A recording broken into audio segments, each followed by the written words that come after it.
Alright, guys, I'm back with another movie review, and this time it's The Strangers Chapter 1. It was directed by, I think his name is Renny Harlin or something like that. I'm not on my computer at this time, but it stars Madeline Petch as Maya and Freud Gutierrez as Ryan. And the movie, for all of you that have seen it, you know what it's about. It's basically a remake, even though they say it's not a remake. And it's basically a retread of the same shit. A couple gets stalked by three strangers in a mask. This one was okay. I'm not going to say it's the worst thing in the world, but I will say that it had way too much script convenience. And what I mean by that is they would do things in the script to make other things happen. Like, for example, they just happened to be a couple driving through a small town in Oregon, and then their car just happened to break down. You know why that is? Because they had to give the strangers a reason to stalk them.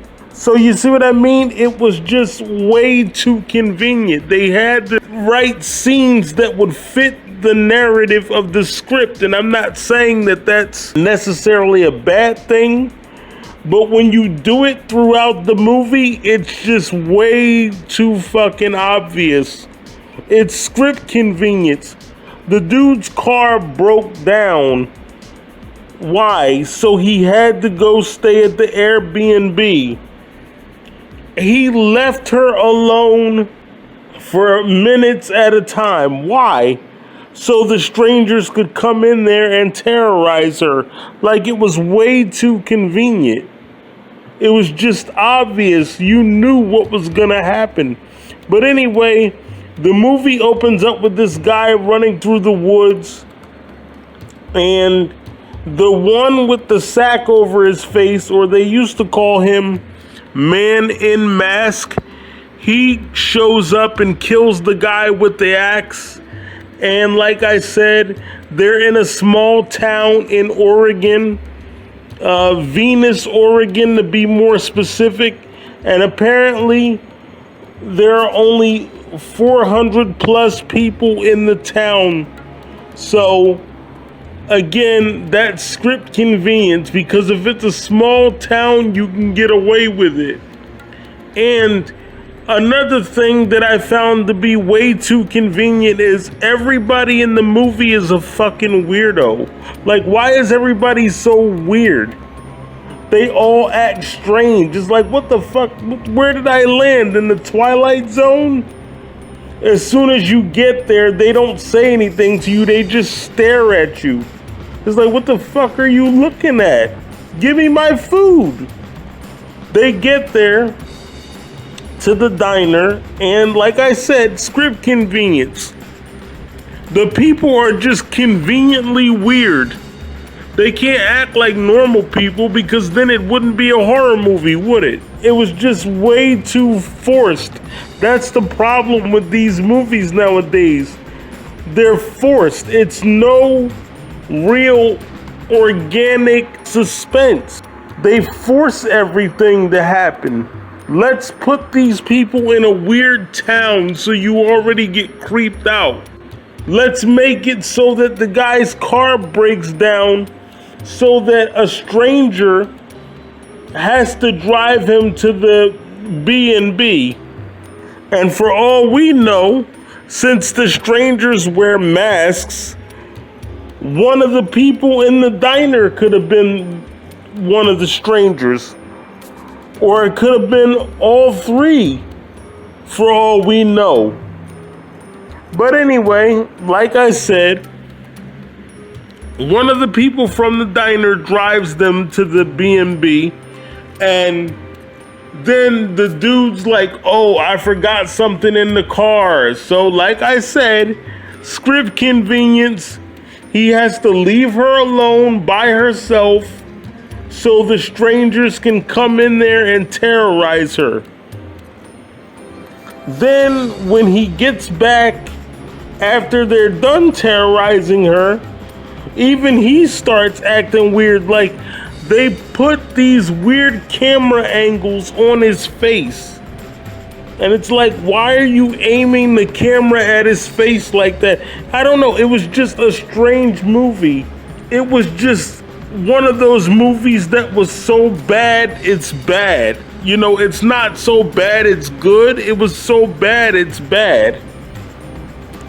The only part of the movie that I liked was the end.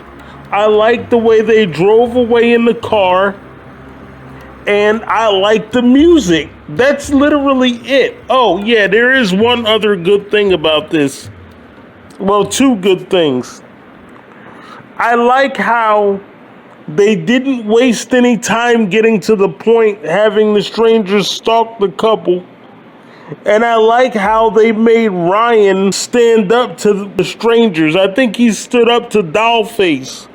I like how they did that, how they made him stand up to Dollface. That was pretty cool. Oh, there is one more other thing I like. I like how they made his fate ambiguous. Like, when he said he had to go get something and he took forever to get back, for all we know, he could have been killed by one of the strangers. So I like how they sort of left his fate a mystery. They didn't really tell you what became of him. And then once they showed you what happened to him, you could sort of breathe a sigh of relief and say, oh, he just went to check something and then he stopped to get something to eat. So I like how they did that. But other than that, I didn't like it because it was just a retread of the same shit. The first Strangers movie was better. This one was not. You're not better. And let me put a disclaimer on this, because I don't want to say you're not better when you copy somebody else's shit, because we've all copied somebody else. We've all been inspired by somebody else. I think the guy that created The Strangers, Brian Bertino, I think he was inspired by John Carpenter's Halloween. So we're all inspired by something. But when you overtly copy somebody else's shit, that's when I have a problem with you. Because I'm like, bro, what the fuck? You're that uncreative and lazy that you can't come up with your own shit? And that's what they did with this. They literally copied everything. Maybe not shot for shot, but for the most part, you could tell that they copied the original. And at first, I thought they said this wasn't going to be a remake. Let's call a spade a spade. It's a fucking remake. But you don't want to call it a remake because it would make you look lazy. And let's be honest. The reason that Hollywood makes remakes is because they're scared to come up with their own shit because they're afraid it'll fail. So what they do is they just rehash the same shit and make familiar shit.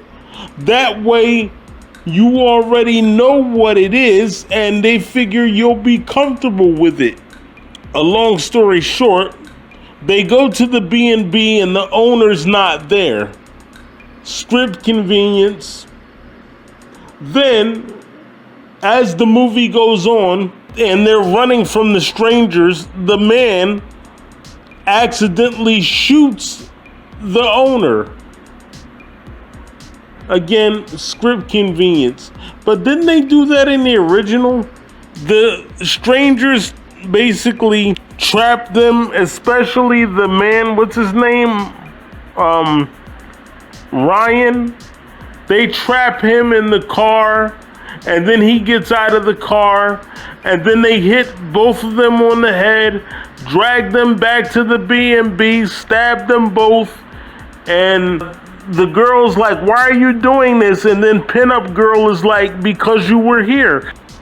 what's up with this movie and changing the words around?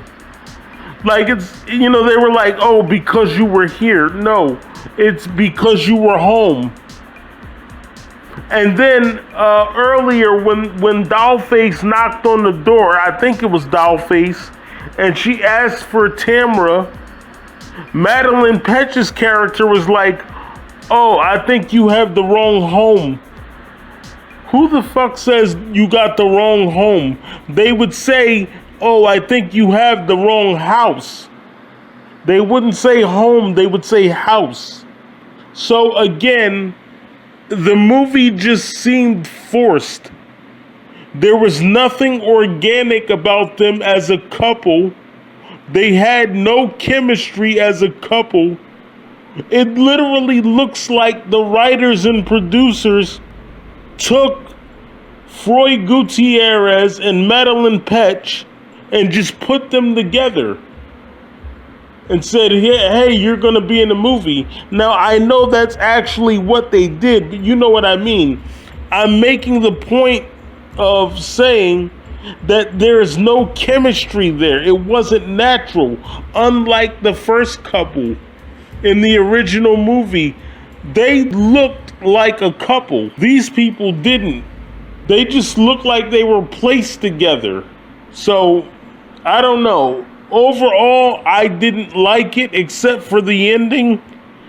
And I like how Ryan stood up to the killers. And I also like how they made his fate ambiguous. Those are the only things I liked about this movie. Other than that, it sucked.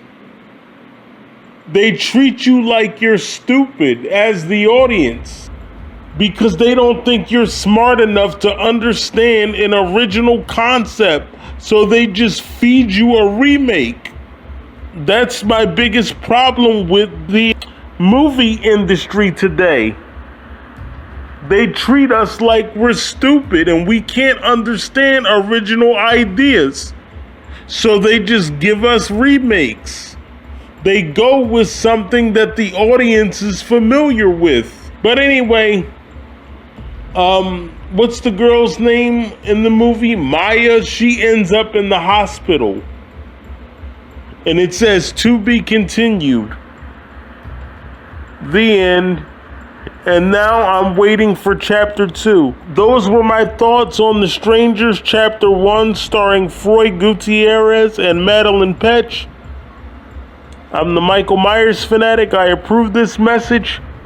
And thank you for listening. Please be sure to follow me on all forms of social media at the Myers Fan 25 and hit the notification bell so you don't miss an upload. Thank you for watching.